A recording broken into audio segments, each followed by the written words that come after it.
이사야서 40장 3절에서 8절 교독합니다. 이사야 40장 3절에서 8절. 외치는 자의 소리여 이르되 너희는 광야에서 여호와의 길을 예비하라. 사막에서 우리 하나님의 대로를 평탄하게 하라. 골짜기마다 어두워지며 산마다 언덕마다 낮아지며 오르지 아니한 곳이 평탄하게 되며 험한 곳이 평지가 될 것이요 여호와의 영광이 나타나고 모든 육체가 그것을 함께 보리라. 이는 여호와의 입에 말씀하셨느니라. 말하는 자의 소리여 이르되 외치라 대답하되 내가 무엇이라 외치리까 하니 이르되 모든 육체는 불이요 그의 모든 아름다움은 불의 꽃과 같으니 푸른 마르고 꽃이 시들면 여호와의 기운이 그 위에 불리라. 이 백성은 실로 풀이로다. 푸른 마르고 꽃은 시다. 우리 하나님의 말씀은 영원히 서리라 하라. 아멘. 오늘 본문에 중요한 단어가 나옵니다. 광야라고 하는 단어, 혹은 사막이라고 하는 단어가 나옵니다. 이 광야 미드바르라고 하는 이 말은 황무지, 거친 땅 이런 뜻이지만은 그 어원 나바르라고 하는 것을 보면 말하다 이런 뜻입니다. 근데 이 광야 미드바르라고 하는 것은 바람으로 단단히 다져진 장소, 이게 광야입니다. 그리고 또 하나의 의미가 있는데 이것은 하나님의 말씀이 있는 장소라고 하는 의미도 됩니다. 하필 하나님께서는 광야에서 하나님의 말씀이 있다고 지금 원어적인 의미에서는 이렇게 말씀하고 있습니다. 사막, 아라바라고 하는 이 단어도 사막 평원 혹은 사막 계곡. 우리는 사막하면은 굉장히 모래사장만 이렇게 거칠은 모래만 바람이 부는 이런 사막을 생각하기 쉽습니다. 그래서 여러분 그 아랍이라고 하는 민족 있죠? 아랍 민족. 이것도 사막에서 나온 겁니다. 아랍아라고 하는. 그래서 아랍 사막권, 그래서 아라비아 이 말은 사막에서 이게 나온 단어입니다. 그래서 이 사막이라고 하는 것은 이것은 광야나 사막은 이게 공통적으로 얘기하는 게 뭐냐면은 이 단어가 갖는 의미는 인간의 문명의 세계와 동떨어진 곳. 특별히 이 광야나 사막은 고독과 외로움, 쓸쓸함만이 있는 적막한 장소. 이것을 강조하는 겁니다. 그래서 광야 하면은 이건 동떨어져 있습니다. 우리 문화와 문명과 동떨어져 있습니다. 그래서 이 광야길 하면은 이것은 고독의 장소, 침묵의 장소. 이것은 이 인간의 문명과 완전히 동떨어진 홀로 된 장소. 여러분들이 지금 광야길을 걷고 있다, 사막길을 걷고 있다 할 때는 다 떨어지고 모든 인연과 끊어진 상태에서 오직 홀로 된 존재로서 걸어가는 고독의 장소. 이게 광야와 사막입니다. 근데 아까 이 미드바르라고 하는 광야의 그 의미가 바람으로 단단히 다져진 장소 외에도 하나님의 말씀이 있는 장소라고 말씀드렸습니다. 하나님은 왜 하필 이러한 장소에서 말씀하실까? 하나님께서 여러 가지 이게 하나님의 말씀이 있는 곳은 여러 가지가 있을 수 있는데 학교에서도 하나님 말씀이 있을 수 있고 어느 장소에서도 있을 수 있고 여기저기 집안에서도 있을 수 있고 그런데 이런 곳에서 있지 않고 이 광야에서는 왜 하나님께서는 이 광야에서 특별히 말씀하시려고 할까? 성경 전체에 보면 광야의 사람들이 있었습니다. 이들은 오직 자기 자신의 내면의 세계에 귀를 기울입니다. 잡다하는 세상에 있으면 인간의 문화와 문명이 있으면 하나님의 소리를 들을 수가 없습니다. 왜냐하면 세상에는 온갖 소리가 다 있습니다. 그래서 그 소리 때문에 마음을 뺏깁니다. 그러나 광야에 있을 경우에는 마음을 뺏기지 않습니다. 오직 홀로 되어 있습니다. 하나님의 음성에 귀를 기울일 줄 아는 그런 내면의 소리에 귀를 기울일 줄 아는 혼자의 장소가 바로 광야길입니다. 그래서 이 광야에 있으면 세상이 주는 소리가 아니라 바람이 주는 소리, 모래가 말하는 소리, 자연이 주는 소리 등등 인간의 문명과는 동떨어진 이러한 것 속에서 하나님의 뜻을 찾고 자기의 내면의 소리, 자기 속에 있는 내면의 소리를 들을 줄 아는 홀로 된 존재가, 홀로 된 그런 장소가 광야입니다. 광야의 사람들은 이러한 소리를 통해 우주와 자연, 자신의 내면의 귀를 기울입니다. 이때 하나님의 소리를 듣는 귀가 열립니다. 하나님의 소리는 누구나 듣는 것이 아닙니다. 하나님의 소리는 철저히 세상과 떨어져 단독자로서 하나님 앞에 섰을 때에 들려오는 소리입니다. 그 누구의 귀를 기울이는 것이 아니고 혼자 단독자로서 바로 하나님 앞에 섰을 때 들려오는 소리가 바로 하나님의 소리입니다. 광야에서 들려오는 하나님의 소리, 여러분 귀를 기울여 보십시오. 기원전 14세기 시내반도, 특별히 여러분 성경에 나오는 미디안 지역, 이 미디안 지역은 끝없이 펼쳐진 사막과 광야였습니다. 거칠은 광야였습니다. 이 미디안 지역은 태고 쪽에 화산 활동이 있어가지고 그 화산으로 만들어진 가파른 산만이 있을 뿐입니다. 모세는 이러한 미디안 지역에 40년 동안을 양떼를 몰고 이리저리 다녔습니다. 그에게 누구도 말을 거는 사람이 없었습니다. 오직 그는 자연을 마주하며 바람을 맞으며 고독자로 살아가야만 했습니다. 견뎌야만 했습니다. 그것도 한두 해도 아니고 40년을 이 광야길에 혼자 양떼를 모고 홀로 된 존재로서 여기서 고독을 견뎌야만 했습니다. 모세는 한때 애굽의 왕자의 신분이었습니다. 부귀 영화를 누렸습니다. 그러나 이것은 지나간 한낮의 베일몽에 불과했습니다. 지금은 인생의 황금기를 사막의 모래바람 속에서 지금 양떼와 함께 지내고 있습니다. 지금 40 이후에 우리 인생으로 치면 가장 황금기입니다. 가장 일할 수 있는 나이입니다. 정열적으로 일할 수 있고 힘있게 일할 수 있는 그 나이에 지금 모세는 홀로 되었습니다. 혼자가 되었습니다. 바람을 마주하며 모래와 함께 자연과 함께 양떼를 몰고 이리저리 여기서 지금 거닐고 다녔습니다. 앞으로의 꿈과 비전도 그에게는 사치스러운 생각이었습니다. 이제는 오히려 40년이 지난 지금은 인생의 노년기를 맞이했고 오직 자신이 있는 삶의 자리에서 남은 여생을 그냥 편안히 그냥 이제는 이렇게 보내야 되겠다 마음을 다졌습니다. 우리는 이렇게 볼 겁니다. 꿈이 있어야 된다. 어떻게 보면 꿈이 있는 것도 뭔가 남아 있어야만 여기서 꿈이 있는 거지, 홀로 되었을 때는 그 무엇도 잡을 수도 없고 그 무엇도 견딜 수도 없고 여기서 그 무엇도 여기서 바랄 수도 없습니다. 홀로 되었기 때문에 모세는 모든 것을 내려놓았습니다. 아무것도 여기서 집착하는 것이 없습니다. 인생의 모든 것에 대해서 우리가 말하는 비전을 가지고 꿈을 가지고 이런 생각도 없습니다. 모든 것을 놨기 때문에 그의 나이 어느덧 80이 되었습니다.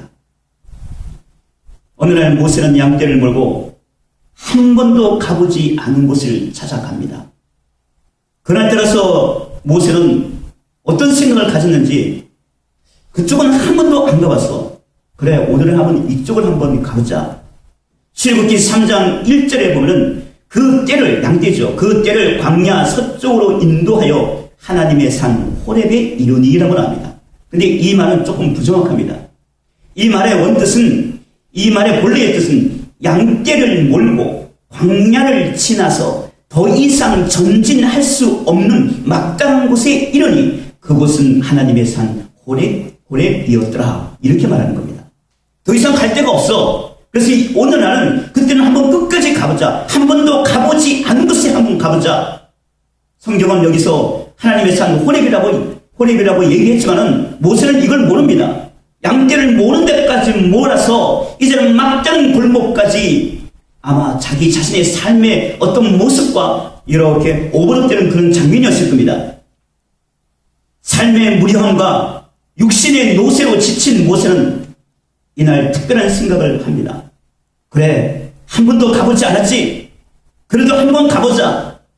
여러분, 인생의 의미는 남들이 다 가는 곳에 있는 것이 아니라 남들이 가보지 않는 곳에 인생에 참된 의미가 있습니다. 남들이 가보지 않는 그곳을 갈 때에 인생의 참된 의미를 찾을 수가 있습니다. 모세는 그날 떨기나무를 발견합니다. 우리는 떨기나무 할 때는 특별한가 보다. 아닙니다. 특별한 게 아닙니다. 여러분, 광야나 이 사막에서 나뒹구고 있는 덤불의 종류입니다. 특별한 것이 없었습니다. 떨기나무, 세네라고 하는 것은 사막이나 광야에서 흔히 보는 겁니다. 그날 따라서 그 떨기나무가 눈에 띄었습니다. 근데 불이 붙어 있었습니다. 그런데 웬일입니까? 그 떨기나무가 불꽃 가운데서도 타지를 않습니다. 그러면서 그 떨기나무 불꽃 가운데 하나님의 음성이 들립니다. 모세야, 모세야. 한 번도 체험해보지 못하는 놀라운 장면을 체험합니다. 한 번도 여기서 들어보지 못한 하나님의 음성을 듣습니다. 모세는 자신이 한 번도 가보지 않은 그곳에서 하나님을 만났던 겁니다. 하나님은 특별한 곳에서 나타난 것이 아니라 우리가 흔히 말하는 일상에서 접할 수 있는 곳에 계십니다. 떨기나무라고 하는 것은 특별한 것이 있는 것이 아니고 우리가 인생을 살아가면서 현실에 주어진 삶 속에서 하나님은 분명히 우리와 지금 함께하고 있습니다. 그런데 모세는 그날 따라서 왜 이 떨기나무에서 하나님을 만났을까? 그 이유는 그 자신이 한 번도 가보지 아니한 곳에 가고자 했던 그 결정, 이것이 그를 변화시켰던 겁니다. 모세의 삶은 무료했습니다.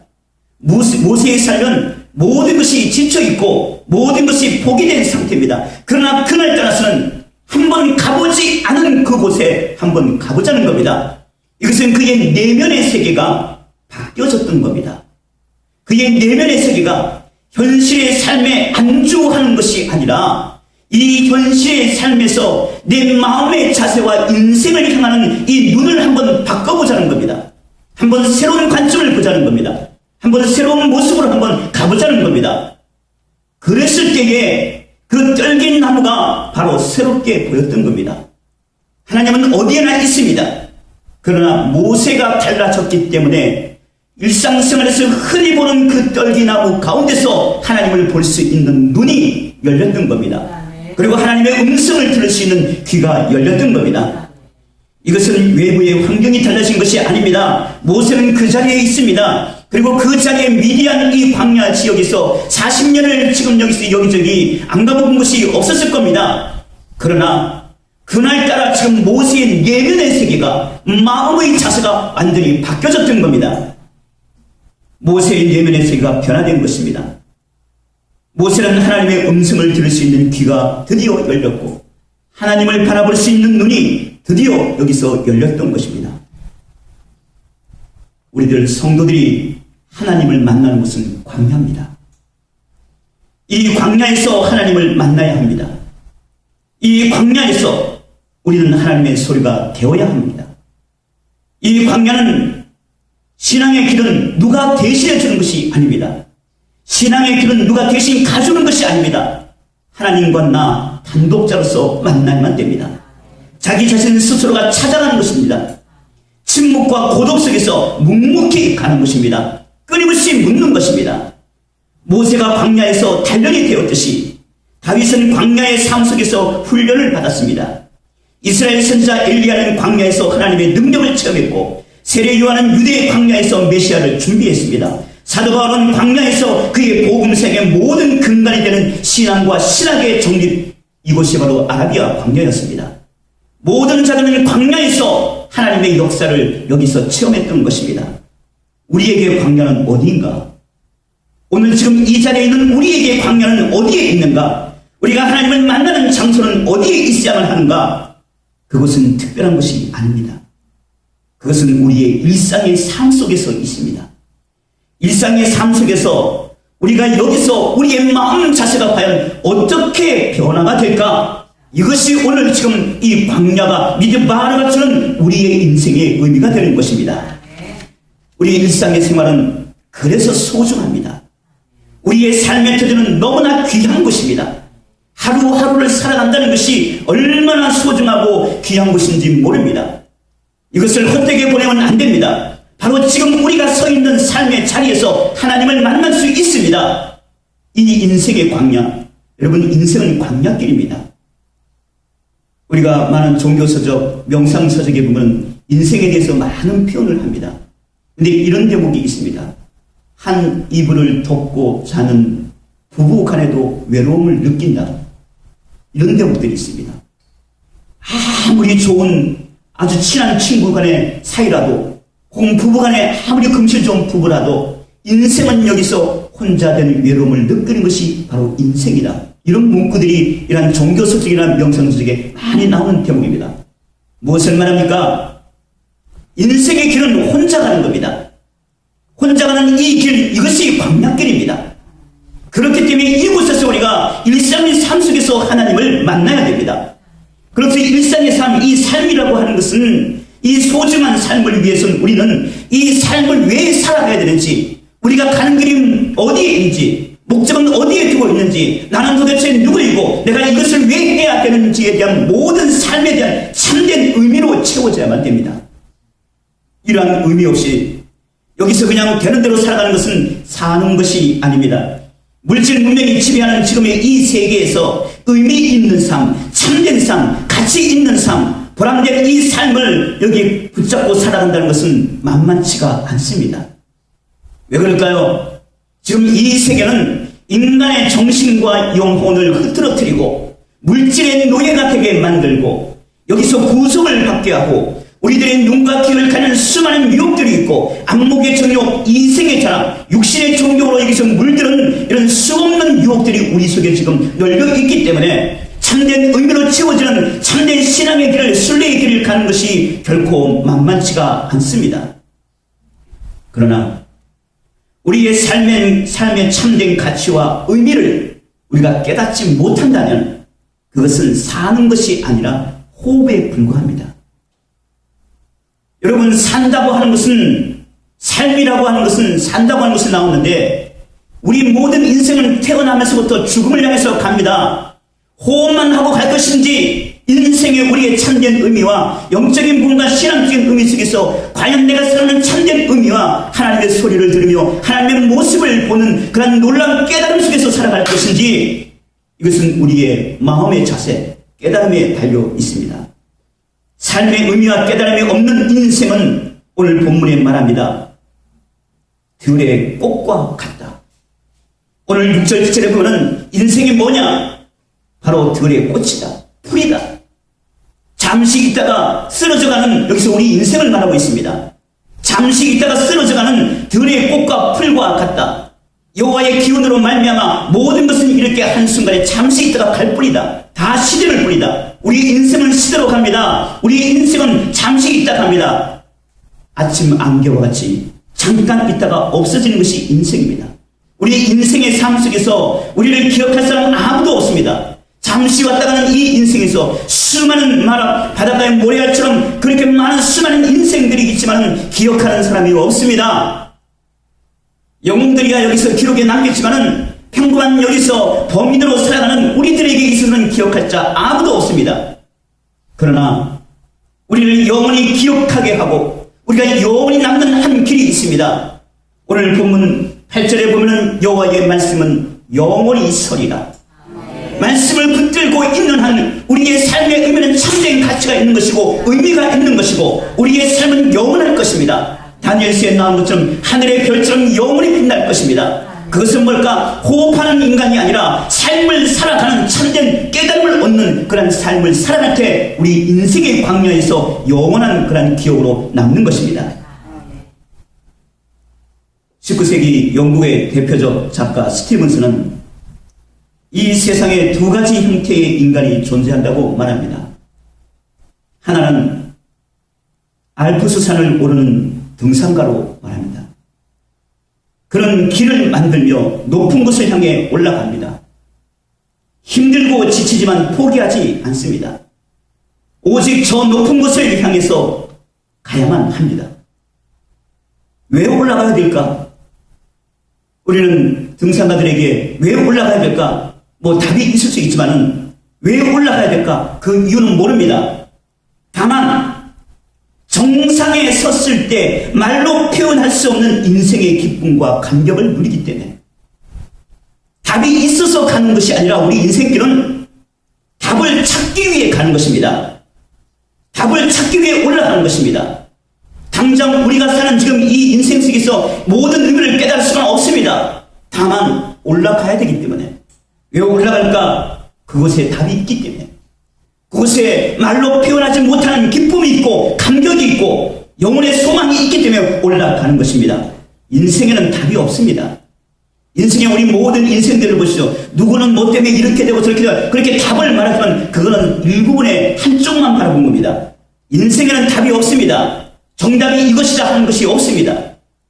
그러나 하루하루 최선을 다하며 하나님의 부르심의 의미를 찾고 찾을 때 깨달을 뿐입니다. 또 다른 한 부류는 감기 들 것을 두려워하여 밖에 나가지 못하는 방 안에 침거하는 방콕족입니다. 제가 표현한 겁니다. 방콕족, 이들은 두려워합니다. 목도리를 하고 따뜻한 우유를 마시며 방 안에 눌러 앉아 있습니다. 그에게 있어서는 바깥의 높은 산도 혹은 거칠은 광야와 요동치는 파도 소리도 남의 이야기입니다. 다른 세계의 이야기입니다. 그에게는 열정도 패기도 없습니다. 그저 기업으로 가업으로 물려받은 재산과 자신의 기능에 맞게 편안한 삶으로 안주하며 살아갑니다. 인생의 의미와 가치보다는 자신의 그런 육적 편안함, 안락함에 지금 만족하며 삽니다. 이러한 인생은 죽은 인생입니다. 미안하지만 왜 그럴까요? 죽음을 향해서 열심히 나아갈 뿐입니다. 그런 사는 것이 아니라 그냥 호흡할 뿐입니다. 우리는 등산가가 되어야만 됩니다. 우리는 높은 곳을 향해서 날마다 나아가야만 됩니다. 이 밑을 보고 안주하는 것이 아니라 저 높은 곳을 향해서 날마다 나아가야만 됩니다. 스티븐스는 어느 날 자신의 유약한 모습을 발견합니다. 아니, 세상에 나에게 이런 모습이 있네. 안주하는 자기의 모습을 발견합니다. 그저 현실이 만족합니다. 여기에 보고 충격을 받습니다. 나에게 이런 모습이 있네. 이렇게 나약한 모습이 있네. 나태한 모습이 있네. 그때 무릎을 꿇고 주님께 기도합니다. 그 기도 내용은 이렇습니다. 오 주님, 유약한 자아에서 나를 해방시켜 주소서. 주님, 영혼의 편안함, 연약함, 육신의 안락함에서 나를 깨워주소서. 주님은 갈보리 십자가를 지셨습니다. 그 사랑으로 나를 인도하여 주소서.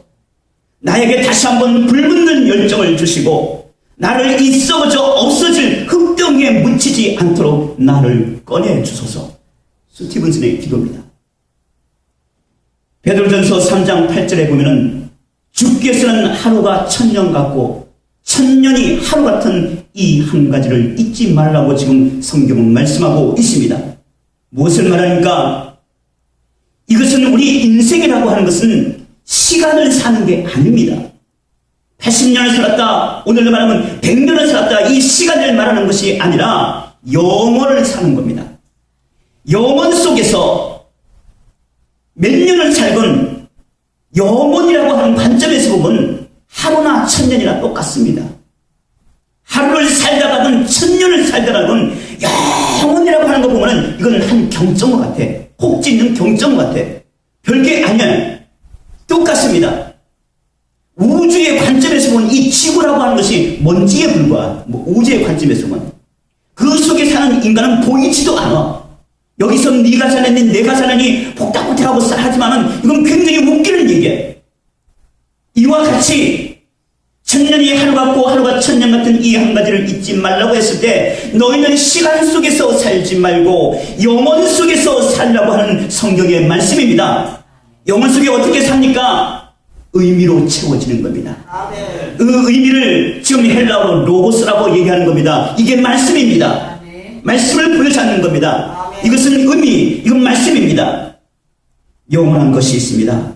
깨달으면 영원히 남습니다. 하나님의 말씀을 깨달을 때 영원히 남습니다. 하나님을 체험하는 소중한 순간, 하루하루, 우리가 사는 하루하루가 이렇게 짧은 찰나의 이 순간에 우리가 깨달을 수가 있는 겁니다. 아, 그렇구나. 인생은 바로 이렇게 사는 거야. 그러면서 우리의 눈이 새롭게 열려집니다. 인생의 눈이 변합니다. 이러한 천년을 하나님의 말씀과 의미로 채워진다면 이게 얼마나 이게 감사합니까? 이게 영원히 사는 겁니다. 우리가 깨달은 의미는 어디서 깨달을 수가 있을까? 이게 광야입니다. 미드바르 광야에서 우리가 하나님의 음성을 들을 수가 있어요. 우리는 너무나 많은 것들에 귀를 기울입니다. 많은 사람들의 귀를 기울입니다. 이 소리도 듣고 저 소리도 있고 옛날 선전처럼 이 소리도 아닙니다. 저 소리도 아닙니다. 소리가 나지 않습니다. 뭡니까? 하나님의 소리는 육신의 소리가 아닙니다. 소리가 나지 않습니다. 엘리야가 소리를 듣습니다. 폭풍 가운데도 있지 않고 불 가운데도 있지 않고 그냥 엄청난 그런 지진 속에서도 하나님의 음성은 있지 않고 세미하게 들려오는 하나님의 음성을 듣습니다. 근데 이 세미하다고 하는 이것은 말이 표현이지 침묵 속에서 깨닫는다는 얘기입니다. 하나님의 소리는 우리가 온 정신을 집중하고 이 광야길에서 끊임없이 하나님만을 바라볼 때 바울 사도처럼 십자가의 의미가 무엇인가 그 십자가를 바라볼 때 우리가 보고 듣고 할 수 있는 겁니다. 깨달음이 없는 말은 잡음입니다. 광야에서 체험되지 않는 지식은 메마른 정보에 불과합니다. 정보는 지식은 아무리 많아도 인간을 변화시키지 못합니다. 뉴스에 떠들어대는 수많은 그러한 자들은 얼마나 많은 공부를 했겠습니까? 얼마나 많은 지식이 있겠습니까? 그러나 그 지식을 가지고 인간이 변해지지 않고 그의 욕망 속에서 하나의 자기 욕심 채우는 도구에 불과합니다. 그러나 깨달은 자는 전혀 다릅니다. 자아가 깨어집니다. 광야에서는 모세가 경험했던 것처럼 세상을 향한 그 어느 것도 집착하지 않습니다. 깨달은 자는 오직 하나님의 소리, 광야의 소리만 들을 뿐입니다. 광야의 소리는 남의 얘기를 하는 것이 아니라 자기 자신의 이러한 소리를 여기서 체험하는 겁니다. 하나님의 소리가 되어야만 합니다. 요한복음에 보면은 광야의 소리를 내는 자가 있었습니다. 그 사람을 세례 요한이라고 합니다. 그 세례 요한은 하나님의 소리를 듣고 본인이 하나님의 소리가 되었습니다. 본인이 하나님의 소리가 되어서 했던 첫 번째 말은 회개하라 천국이 가까웠느니라고, 두 번째는 말은 보라 세상 죄를 지고 가는 하나님의 어린 양을 보라고 말하고 있습니다. 그가 하나님의 소리가 되어서 보라 세상 죄를 지고 가는 하나님의 어린 양을 보라, 이것은 하나님의 소리였습니다. 그가 하나님의 소리를 들을 줄 알기 때문에 하나님의 소리가 되었던 겁니다. 우리 모두는 하나님의 소리가 되셔야만 됩니다. 그러기 위해서 인생의 광야에서 놀라운 하나님의 은혜의 역사를 우리가 체험하시기를 주의 이름으로 간절히 축원드립니다. 기도합니다.